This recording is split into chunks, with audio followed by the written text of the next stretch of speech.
பாரதிய நியாய சங்கீதா, பாரதிய நாகரிக சுரக்ஷா சங்கீதா, பாரதிய சாட்சிய அதிநியம்.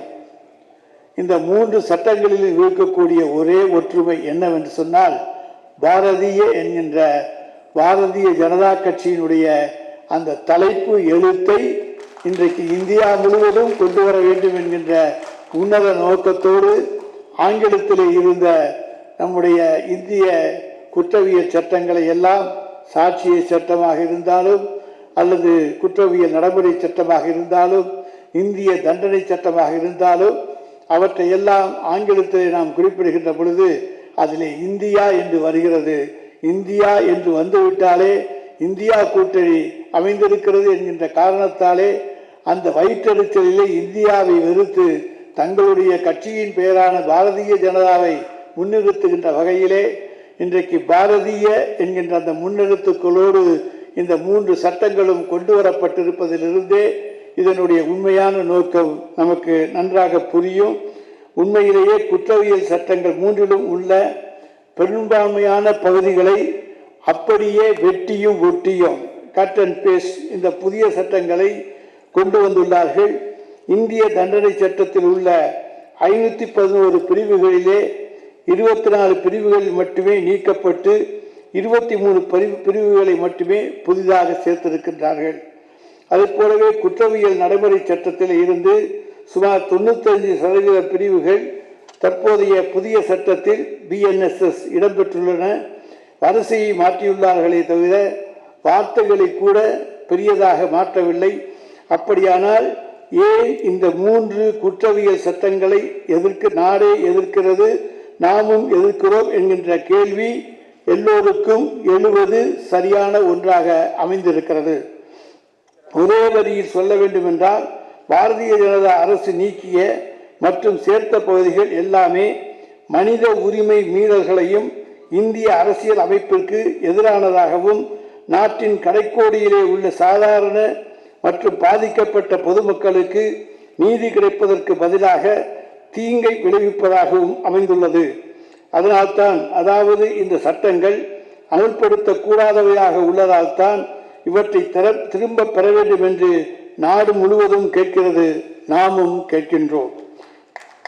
இந்த 3 குற்றவியல் சட்டங்களும் தொடரக்கூடாது, உடனடியாக திரும்ப பெறப்பட வேண்டும் என்பதற்கு அவற்றின் பெயர்கள் ஆங்கிலத்தில் இல்லை என்பது ஒன்றே கூட போதுமான காரணமாக அமைந்துள்ளது. The nomenclature of the new criminal laws themselves appear unconstitutional or ultra vires the Constitution.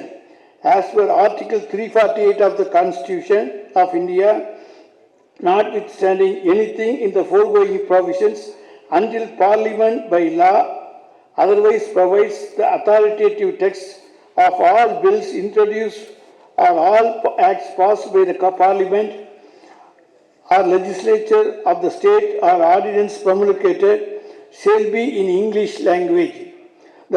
This includes all orders, rules, regulations and bylaws issued under the Constitution or any law made by Parliament or legislature of a state shall also be in English language, but the nomenclature of the new criminal laws are not in English. மேலும் இந்த சட்டங்களின் பெயர்கள் ஆங்கிலத்தில் இல்லாமல் இந்தியில் வைக்கப்பட்டுள்ளது. ஒரு வகையில் நாடு முழுவதும் இந்தியை மறைமுகமாக திணிக்கும் நோக்கத்திற்காகவே செய்யப்பட்டுள்ளதாக இது தெரிகிறது. உதாரணமாக, இந்தியன் எவிடன்ஸ் ஆக்ட் என்பதை இந்திய சாட்சிய சட்டம் என்று தமிழில் மொழிபெயர்க்கிறோம். ஆனால் அதே சாட்சிய சட்டத்தின் பெயரை பாரதிய சாட்சிய அதிநியம் என்று குறிப்பிடும்போது அங்கு தமிழும் இல்லை, ஆங்கிலமும் இல்லை, மாறாக இந்தி மட்டுமே உள்ளது.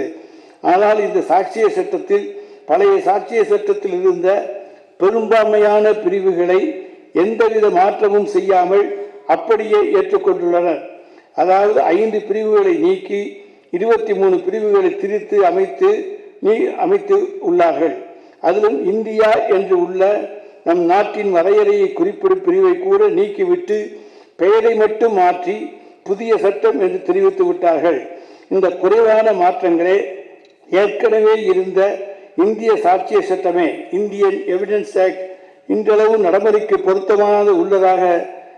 பொருத்தமானதாக உள்ளது என்பதற்கு சிறந்த எடுத்துக்காட்டாக அமைந்திருக்கிறது.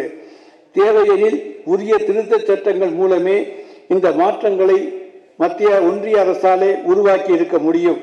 ஆனால் பாரதிய ஜனதா தலைமையிலான ஒன்றிய அரசின் நோக்கம் இந்நிலையில் இந்தியை திணிப்பதும் மத ரீதியில் மக்களை பிளவுபடுத்துவதுமே என்பதால் தேவையில்லாமல் இந்த சட்டங்களை கொண்டு வந்துள்ளார்கள். ஒட்டுமொத்தமாக இந்த புதிய குற்றவியல் சட்டங்களின் பிரிவுகள் ஒன்றுக்கொன்று முரணாகவும் குழப்பமாகவும் தெளிவின்றியும் புரிந்து கொள்ள கடினமானதாகவும் அமைந்துள்ளது.